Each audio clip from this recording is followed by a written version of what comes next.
பாகிஸ்தானுடன் சண்டை ஏற்பட்டால் இந்தியா பக்கம் நிற்க நாங்கள் தயார் என அமெரிக்கா மற்றும் இஸ்ரேல் அறிவித்திருக்கிறது. இது தொடர்பாக அமெரிக்க வெளியுறவுத்துறை அமைச்சகத்தின் செய்தி தொடர்பாளர் ஜாமி ப்ரூஸ் இது பற்றி பேசியிருக்கிறார். அவர் பத்திரிகையாளர் சந்திப்பை நடத்தினார். அப்போது பகல்காம் தாக்குதல் பற்றியும் அமெரிக்காவின் நிலைப்பாடு குறித்தும் கேள்வி கேட்கப்பட்டது. அதற்கு டாமி ப்ரோஸ் அமெரிக்க அதிபர் டொனால்டு டிரம்ப் மற்றும் வெளியுறவுத்துறை அமைச்சர் மார்க்கோ ரூபியோ ஆகியோர் தெளிவாக கூறிவிட்டனர். அமெரிக்கா இந்தியாவின் பக்கமே நிற்கிறது. பயங்கரவாத செயலுக்கு கடும் கண்டனம் தெரிவிக்கப்பட்டுள்ளது. இந்த கொடூரமான தாக்குதலை நடத்திய பயங்கரவாதிகள் நீதியின் முன்பு நிறுத்தப்பட வேண்டும் என்று நாங்கள் விரும்புகிறோம். இவ்வாறு அமெரிக்கா தெரிவித்திருக்கிறது. இதன் மூலம் பயங்கரவாத தாக்குதல் விவகாரத்தில் இந்தியாவின் பக்கம் அமெரிக்கா இருப்பதாக தெரிவித்துள்ளது. அடுத்ததாக இஸ்ரேல் பகல்காம் தாக்குதலுக்கு பதிலடியாக பாகிஸ்தானை தாக்கினால் இந்தியாவுக்கு ஆதரவாக நிற்போம். நண்பனுக்காக இன்னொரு நண்பன் இதனைத்தான் செய்வான். நாங்கள் எப்போதும் இந்தியாவுடன் நிற்கிறோம் என்று அதிரடியாக இஸ்ரேல் அறிவித்துள்ளது.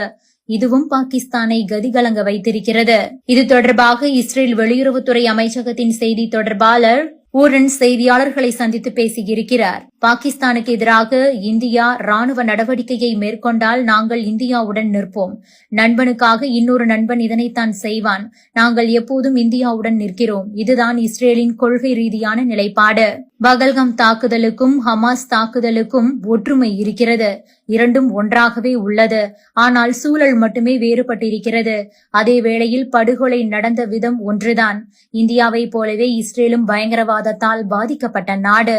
ஜிஹாதி பயங்கரவாத மனநிலையுடன் அப்பாவி மக்களை குறிவைக்கும் பயங்கரவாதத்தை ஆழமாக புரிந்து கொண்டவர்கள் நாங்கள்.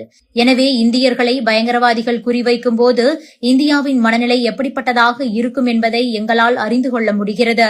இஸ்ரேல் இந்தியாவுக்கு துணை நிற்கும். இதற்கு முன்பும் இதைத்தான் செய்தோம், எதிர்காலத்திலும் இதைத்தான் செய்வோம் என கூறியிருக்கிறார். அது மட்டுமல்ல, நம் காஷ்மீருக்கு எதிராக சதி செய்யும் பயங்கரவாதிகள் சமீபத்தில் பாகிஸ்தான் ஆக்கிரமிப்பு காஷ்மீரில் கூட்டம் போட்டிருக்கிறார்கள். அந்த கூட்டத்தில் இஸ்ரேலுக்கு எதிராக செயல்படும் ஹமாஸ் அமைப்பின் பயங்கரவாதியும் பங்கேற்று நம் நாட்டுக்கு எதிராக பேசியிருந்தார். இந்த நிலையில்தான் இஸ்ரேல் நமக்கு உதவுவதாக சொல்லியிருக்கிறது. இஸ்ரேல் இந்தியா உறவை எடுத்துக்கொண்டால் நல்ல நிலையில் உள்ளது. இஸ்ரேலிடமிருந்து ஆயுதங்களை இந்தியா வாங்கி வருகிறது. ராணுவ ரீதியாக இஸ்ரேல் இந்தியா இடையே நல்ல உறவு உள்ளது. அதே வேளையில் இஸ்ரேல் பாகிஸ்தானை எடுத்துக்கொண்டால் இரண்டு நாடுகளிடையே நல்ல உறவு என்பது இல்லை. பாலஸ்தீன விவகாரத்தில் இரண்டு நாடுகளும் வெவ்வேறு நிலைப்பாட்டில் உள்ளன. இதனால்தான் பாகிஸ்தானை தாக்கினால் இந்தியாவுக்கு ஆதரவாக நிற்போம் என்று இஸ்ரேல் வெளியுறவுத்துறை அமைச்சகம் தெரிவித்துள்ளது. பாகிஸ்தானுடன் சண்டை ஏற்பட்டால் இந்தியாவுக்கு ஆதரவாக எந்தெந்த நாடுகள் நிற்கும்? இந்த பகல்காம் தாக்குதலுக்கு அமெரிக்கா, இங்கிலாந்து, பிரான்ஸ், இஸ்ரேல் உள்ளிட்ட பல்வேறு நாடுகளும் கண்டனத்தை பதிவு